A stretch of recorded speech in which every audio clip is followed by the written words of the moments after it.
नमस्कार, आप देख रहे हैं हमारा बेहद खास शो प्रार्थना हो स्वीकार और मैं हूं आपके साथ शगुफ्ता साहिल देव। देखिए, महादेव का प्रिय महीना सावन शुरू हो गया है। इस पूरे महीने हर दिन देवादि देव से महाकृपा मिलेगी।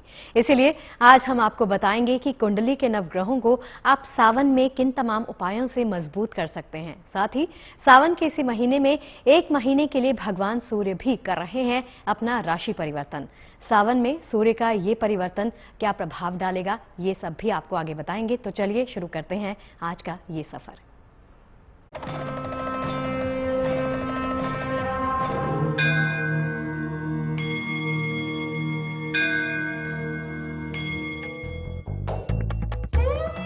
सावन में सूर्य बदल रहे हैं राशि।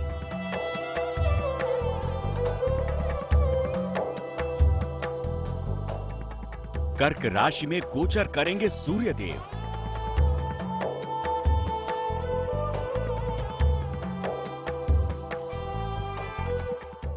बुध देव के साथ बनाएंगे बुधादित्य योग। भगवान शंकर के महीने सावन में भगवान सूर्य अपनी चाल बदलने जा रहे हैं। सूर्य देव राशि परिवर्तन करने वाले हैं।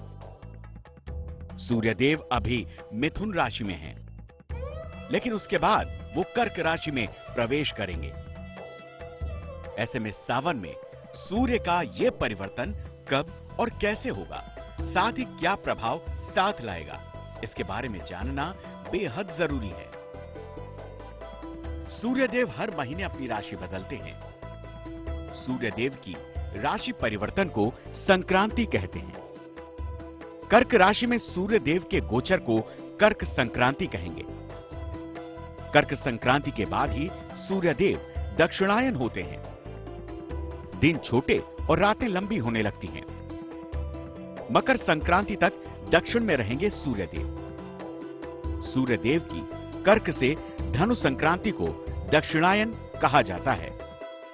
प्रत्येक वर्ष में दो अयन पड़ते हैं, जिसमें उत्तरायण और दक्षिणायन। तो उत्तरायण को देवताओं का प्रातः काल बोला जाता है और दक्षिणायन को देवताओं की रात्रि कही जाती है। 6 माह तक उत्तरायण होता है और 6 माह तक दक्षिणायन होता है। और दक्षिणायन 13 जनवरी तक होता है, अर्थात मकर संक्रांति के पूर्व तक दक्षिणायन होता है। सूर्यदेव ग्रहों के राजा हैं, जबकि भगवान शंकर से ही सृष्टि का आदि और अंत है। इसलिए सूर्यदेव की कर्क संक्रांति का मुहूर्त क्या है, यह भी जान लीजिए। कर्क संक्रांति से मॉनसून की शुरुआत हो जाती है और चारों तरफ हरियाली बनी रहती है। दक्षिणायन के 4 महीनों में कोई भी मांगलिक कार्यक्रम नहीं किए जाते और इस दौरान भगवान विष्णु की पूजा की जाती है। मान्यता है कि कर्क संक्रांति के दिन सूर्य देव की पूजा करने से सभी रोग और दोष दूर होते हैं, साथ ही जीवन में सुख समृद्धि का वास होता है। 16 जुलाई शनिवार को राशि बदलेंगे सूर्य देव। रात 10:50 पर कर्क राशि में गोचर करेंगे सूर्य देव। अभी मिथुन राशि में है सूर्य देव। 17 अगस्त तक कर्क राशि में रहेंगे सूर्य महाराज और 17 अगस्त को सूर्य देव कर्क राशि से सिंह राशि में प्रवेश करेंगे। और प्रत्येक मास में सूर्य अपनी राशि का परिवर्तन करता है और साल में 12 बार जो है सूर्य की राशि का परिवर्तन होता है। तो कर्क राशि का सूर्य 17 जुलाई रविवार को दिन में 9:37 पर पश्चात हो जाएगा, अर्थात कर्क की संक्रांति हो जाएगी और इसी दिन से दक्षिणायन का प्रारंभ हो जाएगा। मॉनसून के आगमन के प्रतीक स्वरूप कर्क संक्रांति खेती के लिए महत्वपूर्ण है ही, साथ ही जो लोग दिवंगत परिजनों की शांति के लिए तर्पण और पिंडदान आदि का कार्य करना चाहते हैं, उनके लिए भी ये कर्क संक्रांति विशेष महत्व रखता है। ऐसे में आपको कर्क संक्रांति के दिन कैसे करनी है पूजा उपासना, ये भी जान लीजिए। सूर्योदय के बाद गंगा जल डालकर स्नान करें। तांबे के लोटे से जल में तिल डालकर सूर्य देव को अर्घ्य दें। विष्णु प्रतिमा का गंगा जल से अभिषेक करें। धूप और दीप से भगवान विष्णु की पूजा उपासना करें। भगवान हरि को पीला पुष्प, अक्षत, पीला चंदन और पीतांबर चढ़ाएं। गाय के दूध से बनी मिठाई और पीले फल चढ़ाएं। विष्णु सहस्त्र नाम स्तोत्र का जप करें। विष्णु जी की आरती उतारकर प्रसाद वितरित करें। पूजा के बाद ब्राह्मण को अन्न, वस्त्र और तेल का दान करना चाहिए। कर्क संक्रांति के दिन पीपल या बरगद का पेड़ लगाना शुभ माना जाता है और इस दिन आदित्य हृदय स्तोत्र का पाठ भी करना चाहिए।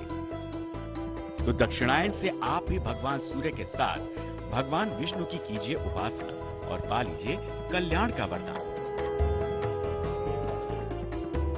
लेकिन सावन के इस पावन महीने में शिव आराधना से कैसे मजबूत करना है आपको कुंडली में अपने नवग्रहों को, ये भी हम आपको आगे बताने वाले हैं। तो आप देखते रहिए प्रार्थना हो स्वीकार। देखिए, संपूर्ण सृष्टि के नियंत्रक हैं भगवान शंकर। इसीलिए सावन में शिव जी को प्रसन्न करके आप अपनी तमाम मनोकामनाओं को पूर्ण कर सकते हैं। यदि आपकी कुंडली के ग्रह अशुभ फल दे रहे हैं तो दिव्य प्रयोगों के द्वारा आप ग्रहों को शुभ फलदायी भी बना सकते हैं। कैसे, आइए देखते हैं।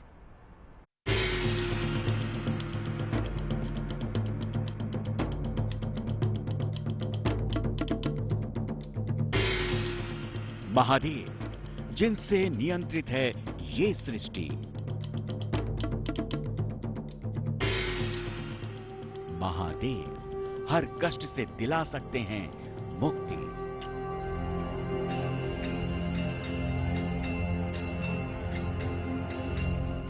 कुंडली के हर ग्रहों को भी नियंत्रित करते हैं शिव।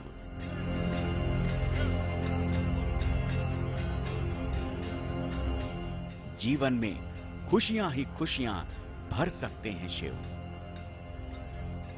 कहते हैं कि संसार में सबसे ज्यादा शिव की ही उपासना होती है। भगवान शिव जितने भोले हैं उतने ही रौद्र भी हैं। शायद इसीलिए उन्हें रुद्र कहा जाता है। शिव की महिमा का कोई पैमाना नहीं है। ये संपूर्ण सृष्टि भगवान शिव से ही नियंत्रित है।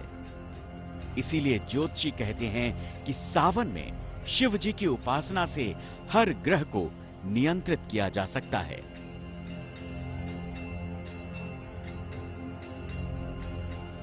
भगवान शिव ही संपूर्ण सृष्टि के नियंत्रक देव हैं। शिव जी की उपासना से हर चीज को नियंत्रित किया जा सकता है। किसी भी ग्रह नक्षत्र को आसानी से शांत किया जा सकता है। सावन में थोड़े से प्रयास से किसी भी ग्रह की समस्या को आसानी से दूर किया जा सकता है। जिन लोगों के ग्रहों की स्थितियां अनुकूल नहीं होती, ज्योतिष शास्त्र के मुताबिक ग्रह खराब होते हैं, भगवान शिव त्रिकंटक हैं, तो जो द्वादश ज्योतिर्लिंग में शिव हैं, जो लोग इनकी आराधना करते हैं, जो ग्रहों के अरिष्ट फल हैं, इसका वो दूर आराधना मात्र से ही इसको दूर कर देते हैं। चाहे कोई विपदा हो या फिर कोई बड़ी बाधा, शिव का नाम लेते ही हर परेशानी दूर हो सकती है। और सावन का महीना तो शिव कृपा पाने का सबसे उत्तम महीना है। तो अगर आप मान सम्मान पाना चाहते हैं या फिर समाज में अपने तेज को बढ़ाना चाहते हैं तो आपको अपने सूर्य को मजबूत करना होगा। लेकिन कैसे, चलिए आपको बताते हैं। अगर आपकी कुंडली में सूर्य कमजोर या अशुभ हो तो इसके लिए रोज प्रातः जल में गुड़ मिलाकर शिवलिंग पर अर्पित करें। शिवलिंग पर गुड़हल का पुष्प अर्पित करें। ओम आदित्याय नमः का जप करें। ये प्रयोग सावन के किसी भी रविवार को कर सकते हैं। इसमें रुद्राभिषेक का बड़ा महत्व बताया गया है और हर कार्यों को, हर ग्रहों को मजबूत करने के लिए, ग्रहों का शमन करने के लिए, अरिष्टता का, इनकी आराधना करने के लिए कहा गया है। इन्हें पंचामृत से स्नान कराने के लिए कहा गया है और रुद्राष्टाध्यायी का पाठ विद्वान ब्राह्मणों से कराने से 1 से 3 से 5 से 7 से 11 ब्राह्मणों द्वारा किया गया पाठ जो है लघु रुद्र की मान्यता को प्रदान करता है। इससे अवश्य ही आदमी का अरिष्ट का शमन होता है। निश्चय ही भगवान शिव इस कलयुग में उत्तम फल प्रदान करते हैं, इसमें कोई मतभेद नहीं है। मन अगर शांत हो तो जिंदगी बहुत खूबसूरत लगती है, लेकिन अशांत मन जीवन में सिर्फ तनाव पैदा करता है। जब कुंडली का चंद्रमा कमजोर या अशुभ होता है तो मन विचलित होता है। इसीलिए सावन में शिव उपासना करके आप अपने चंद्रमा को भी मजबूत कर सकते हैं। कैसे, चलिए बताते हैं। अगर कुंडली में चंद्रमा से समस्या हो तो शिवलिंग पर पंचामृत अर्पित करें। इसके बाद सफेद फूल भी अर्पित करें। इसके बाद चंद्रमा के मंत्रों का जप करें। ओम सोम सोमाय नमः का जप करें। यह प्रयोग सावन में किसी भी दिन करें। जब भगवान शिव की कृपा मिलती है तो सब कुछ मंगल ही मंगल होता है। लेकिन अगर आपकी कुंडली का मंगल आपके जीवन में अमंगल कर रहा हो तो सावन में शिव कृपा से आप इस परेशानी से छुटकारा पा सकते हैं। मंगल अगर आपकी कुंडली में समस्या दे रहा हो तो शिवलिंग पर शहद और जल अर्पित करें। शिवलिंग पर लाल पुष्प भी चढ़ाएं। मंगल के मंत्र का जप करें। ओम अंग अंगारकाय नमः का जप करें। शिव जी की कपूर से आरती करें। यह प्रयोग सावन में किसी भी मंगलवार को करें। देखा आपने सावन में भगवान शिव की उपासना कितनी फलदायी है। तो आप इन उपायों को अपनाकर चमका लीजिए अपनी किस्मत का तारा। आगे हम आपको कुंडली में कुछ और ग्रहों को शांत करने और मजबूत बनाने के उपाय बताएंगे। तो आप बने रहिए प्रार्थना हो स्वीकार के साथ। देखिए, तमाम ज्योतिषी का ये मानना है कि सावन में शिव पूजन का फल निश्चित मिलता है। बस सच्चे मन और श्रद्धा से महादेव को याद कर लीजिए, फिर देखिए आपके सोए भाग्य को कैसे जगा देते हैं भोलेनाथ। तो चलिए आपको बताते हैं कि कुंडली के बुध, बृहस्पति और शुक्र ग्रह को आप किन तमाम उपायों से बना सकते हैं शुभ फलदायी।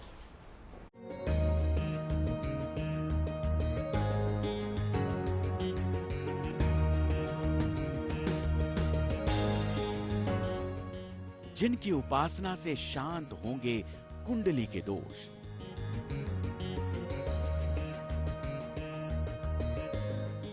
जिनकी पूजा से दूर होंगे जीवन के क्लेश।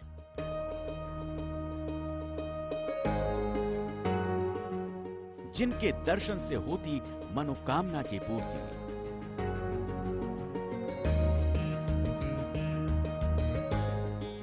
जो कष्टों से दिला सकते हैं मुक्ति। भगवान शिव अलग अलग रूपों में भक्तों पर कृपा बरसाते हैं और शिव की कृपा से जीवन की सभी परेशानियों का नाश हो जाता है। इसीलिए अगर आपकी कुंडली में ग्रहों की दशा और दिशा ठीक नहीं है तो इस सावन में शिव कृपा से हो जाएगा इस समस्या का समाधान। बुध अगर कुंडली में कमजोर हो तो शिवलिंग पर बेल पत्र अर्पित करें। शिवलिंग पर सुगंधित जलधारा भी अर्पित करें। बुध के मंत्र ओम बुध बुद्धाय नमः का जप करें। यह प्रयोग सावन में किसी भी बुधवार को किया जा सकता है। यह शिव आराधना का महापर्व है। भगवान शिव के लिए कहा गया है कि ध्याये नित्यम महेशम रयत गिरिनिभम चारु चंद्रावतंसम रत्ना कल्पो ज्वलांगम परसुमृगबरा भीति हस्तम प्रसन्नम पद्मासीनम समन्ता सुतमर गणीर व्याघ्र कृत्रिम वसानम विश्वाद्यम विश्ववंद्यम निखिल वयहरम पंचवक्त्रम त्रिनेत्रम। पंचवक्त्र की उपाधि इन्हें दी गई है। भगवान शिव की आराधना का महापर्व ये श्रावण मास है। तो भगवान शिव की आराधना इस काल में अत्यंत फलदायी होती है।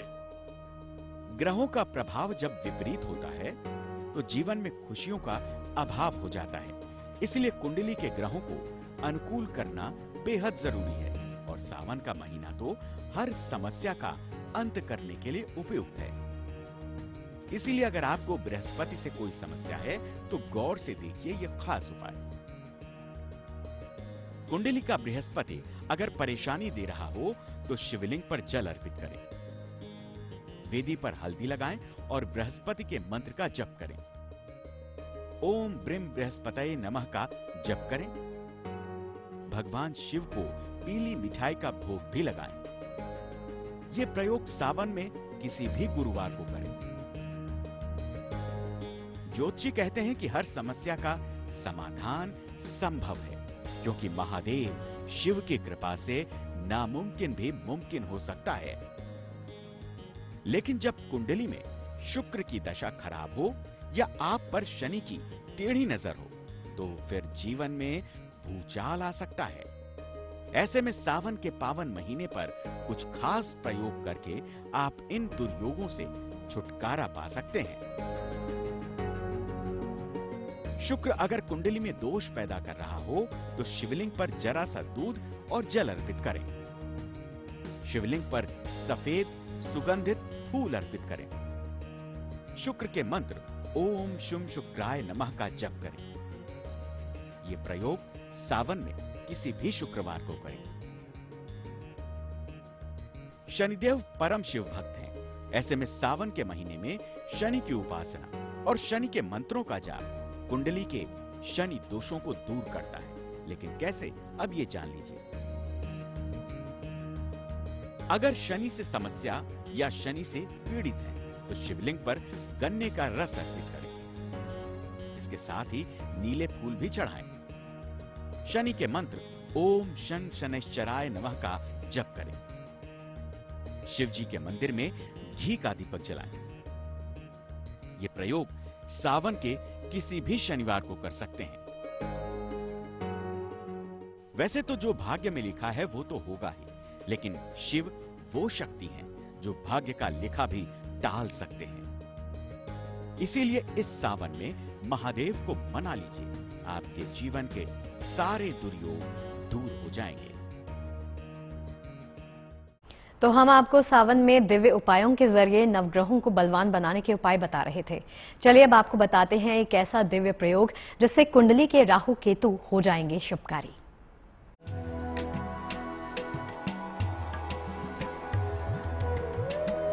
शिव के नाम से ही जगत में उजाला है और शायद इसीलिए भक्तों के मन में शिवाला है।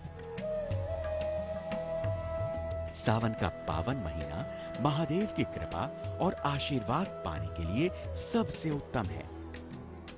जीवन की ऐसी कोई परेशानी नहीं है जो महादेव की कृपा से दूर ना हो सके, क्योंकि देवाधिदेव महादेव से ही तो ये संपूर्ण सृष्टि उत्पन्न हुई है। ज्योतिषी कहते हैं कि अगर कुंडली में राहु केतु ने परेशानी पैदा कर दी है या फिर राहु केतु के बुरे प्रभाव से आपके जीवन में छा रहा है अंधकार, तो गौर से देखिए ये खास उपाय। कुंडली में अगर राहु केतु समस्या दे रहे हैं तो शिवलिंग पर जल की धारा अर्पित करें। शिवलिंग पर भांग धतूरा अर्पित करें। राहु और केतु के मंत्रों का जप करें। ओम राम राहवे नमः और ओम केम केतवे नमः का जप करें। भगवान शिव जी के मंदिर में ध्वजा अर्पित करें। ये प्रयोग सावन में किसी भी बुधवार को करें। सच्चे मन और पूरे विश्वास के साथ जिसने शिव की पूजा की, यकीन मानिए उसके जीवन में सभी परेशानियों का अंत हुआ है। इसीलिए सावन में प्रसन्न कर लीजिए महादेव को, वो आपकी हर परेशानी को हर लेंगे। Bureau report, good news today. और चलिए वक्त हो गया है आज के धर्म सूत्र के बारे में जानने का।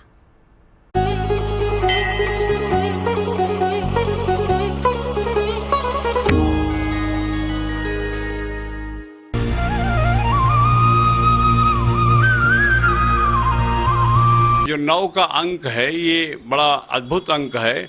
हमारे यहाँ शास्त्रों में 9 ग्रह का सौर मंडल में बड़े विस्तार से वर्णन किया गया है कि कुल सौर मंडल में 9 ग्रह हैं। और दूसरा, हमारे यहाँ नवमी तिथि को रामनवमी होती है आपको, और ये नवमी नवरात्र की नवमी होती है, इसका बड़ा महत्व है। जैसा कि पहले अपने यहाँ शास्त्रों में वर्णन था कि जो सम्राट जब निकलते थे अपने नगर का भ्रमण करने के लिए या किसी दूसरे राज्य की सीमाओं को पार करके दूसरे राष्ट्राध्यक्ष से मिलने के लिए, तो उनके जो रथ होते थे उसमें 9 घोड़े जुते हुए होते थे। आप कह सकते हैं कि 9 एक धार्मिक अंक है, और हमारा ऐसा मानना है, जो हमने पढ़ा लिखा है, कि ब्रह्मांड में 9 के अंक से बड़ा कोई अंक नहीं है। तो प्रार्थना हो स्वीकार के आज के इस अंक में फिलहाल के लिए इतना ही। इजाजत दीजिए, लेकिन आप बने रहिए गुड न्यूज टुडे के साथ। नमस्कार।